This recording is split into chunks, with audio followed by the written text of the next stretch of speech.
દરિયામાં સિસ્ટમ સક્રિય થતા કોસ્ટગાર્ડ એલર્ટ છે। માછીમારોને દરિયો ન ખેડવા માટે સૂચના આપવામાં આવી છે। ભારતીય કોસ્ટગાર્ડે કડક ચેતવણી જારી કરી છે। દરિયામાં રહેલી બોટને પરત આવવા માટે સૂચના આપી છે। તાત્કાલિક નજીકના બંદર પર પરત ફરવા માટે સૂચના આપવામાં આવી છે। 1 ઓક્ટોબર સુધી વાતાવરણ ખરાબ રહેવાની સંભાવના છે, જેના કારણે હવે કોસ્ટ વિભાગ પણ એલર્ટ છે અને જે બોટ અને માછીમારો ગયા છે તેમને પરત ફરવા માટે સૂચના આપવામાં આવી છે, કારણ કે દરિયામાં મોટા મોજા ઉછળશે અને સાથે જ ચક્રવાત સિસ્ટમ સક્રિય થવાને કારણે જોખમ વધી શકે છે, જેના કારણે કોસ્ટગાર્ડે માછીમારોને ચેતવ્યા છે। मच्छी बोट भारतीय तटरक्षक से एक महत्वपूर्ण सूचना है, कृपया ध्यान से सुने। मौसम विभाग की ओर से जानकारी मिली है कि अभी समुद्र में मौसम खराब होने की संभावना है।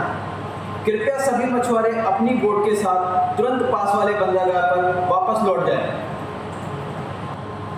मच्छी बोट